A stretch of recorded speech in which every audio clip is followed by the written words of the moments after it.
अंतर्राष्ट्रीय एटीएम चोर गिरोह का भंडाफोड़, 3 आरोपी गिरफ्तार, 12 लाख रुपए किए जब्त। कोटपुतली बहरोड जिला पुलिस की बड़ी कार्रवाई, जिला एसपी वंदिता राणा ने किया खुलासा। अंतर्राष्ट्रीय एटीएम लूट के सरगना सहित 3 आरोपियों को गिरफ्तार किया है। अपराधियों ने 6 मार्च को चौकी गोवर्धनपुरा पर स्थित एसबीआई बैंक के एटीएम को लूटने की घटना को दिया था अंजाम। एटीएम के 12,19,000 रुपये लूटे थे। पुलिस ने मामले का खुलासा किया है।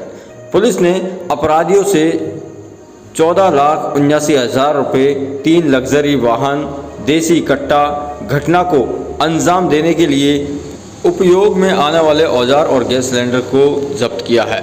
लूट का मास्टरमाइंड इंद्रजीत 50 से अधिक एटीएम लूट की घटनाओं को दे चुका अंजाम। अब तक 10 करोड़ रुपए एटीएम से लूट चुका है। इंद्रजीत पंजाब के जलंधर का रहने वाला है। मास्टरमाइंड इंद्रजीत। आइए देखते हैं खबर की एक झलक।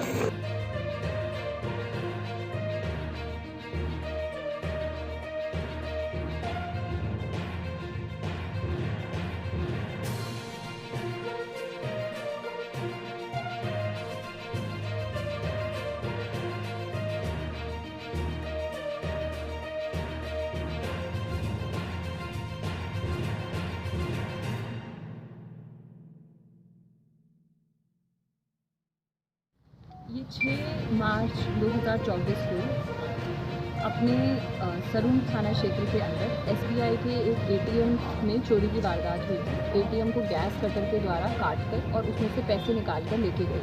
तो ये जो गिरोह है ये काफ़ी लंबे समय से, पिछले 2 महीने से राजस्थान के अंदर एक्टिव था और पिछले 2 महीने में 6 ऐसी वारदातें हुई हैं जिसके अंदर या तो एटीएम में से पैसे निकाल के ले जाने का प्रयास किया गया है या फिर सफलता प्राप्त हुई है, जिनमें से एक वारदात जो है वो अपने कोटपुतली बहरोड ज़िले की थी।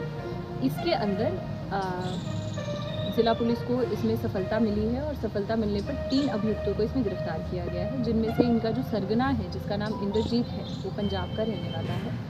और इसके खिलाफ अगर हम इसके बैकग्राउंड में जाएं तो यह व्यक्ति 2013 से एटीएम की ही लूटों की वारदातों की घटनाएं करता आया है। इसका क्राइम रिकॉर्ड अभी भी पूरा जो है वो मंगवाया जा रहा है और इसने अभी अगस्त में ही 5 साल जेल में रहने के बाद अगस्त में ही ये बेल पर वापस आया था और उसके बाद इसने एक नया गिरोह बनाया। गिरोह बना के इन वारदातों को अंजाम देना शुरू किया।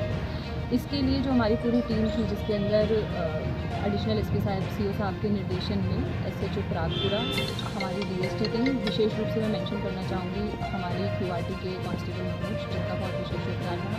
उसके अलावा रूरल इनफैक्ट हमने इसमें एक इंटर डिस्ट्रिक्ट कोऑर्डिनेशन का रेंज स्तर पर इफ़ेक्टिव प्रयोग करते हुए रूरल एसपी साहब के साथ बात करके जो वहाँ के डीएसटी इंचार्ज हैं सब इंस्पेक्टर साहब, वो भी हमारी टीम का हिस्सा रहे और इसमें हमारी टीम ने कंटिन्यूस एफर्ट किया। हज़ारों की मात्रा में सीसीटीवीज़ चेक किए और चारों तरफ, ज़िले के चारों तरफ के सीसीटीवीज़ चेक किए गए और उसके बाद फाइनली हमें ये सफलता प्राप्त हुई, जिसमें जो रिकवरी है उसमें जो एटीएम के अंदर से जो लगभग 12 लाख रुपए गए थे वो सारे रिकवर करे जा चुके हैं। जो गैस कटर है वो रिकवर किया जा चुका है। घटना में प्रयोग 3 गाड़ियाँ जो हैं वो डिटेन की गई है और इस प्रकार से ये एक अच्छी सफलता जिला पुलिस के हाथ लगी। ये लोग पहले रैकी करते थे और इनका पर्टिकुलर तरीका ये भी था कि ये जो रैकी है ये पहले दूसरे दिन नहीं करते, ये लंबे समय पहले रैकी कर देते हैं। रैकी करने के बाद ये उस जगह पर देखते हैं कि कब गार्ड है, कब गार्ड नहीं है या फिर गार्डेड है कि नहीं है, और रैकी करने के बाद फिर अकॉर्डिंगली डिसाइड करते थे। डिसाइड करने पर जैसे जो हमारी वारदात है जो यहाँ के एसबीआई बैंक में हुई है उसमें ये बात सामने आ रही है, करीब 2 महीने पहले ये रैकी करते थे। इन्होंने ये देखा कि 5 बजे गार्ड चला जाता है, उस हिसाब से इन्होंने अपना टाइम डिसाइड किया और 5 बजे के बाद वारदात को अंजाम दिया।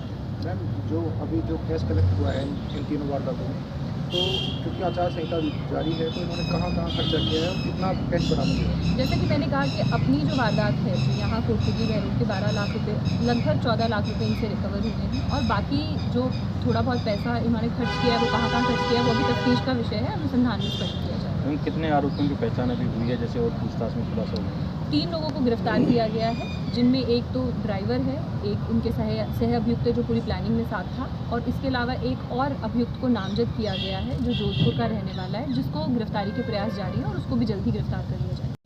ये समय समय पर बैंक्स के साथ मीटिंग भी ली जाती है, उनको पाबंद भी किया जाता है कि जैसे एटीएम जैसे संस्थान है, इनके ऊपर सीसीटीवी तो खैर आजकल सब जगह ही लगे होते हैं, इस वारदात में भी सीसीटीवी लगे हुए थे। तो इनकी एमओ में एक्चुअली ये भी हिस्सा था कि ये सीसीटीवी के ऊपर इन्होंने काले रंग का स्प्रे डाला और दूसरे सीसीटीवी का कनेक्शन काटा और उसके बाद वारदात को अंजाम दिया।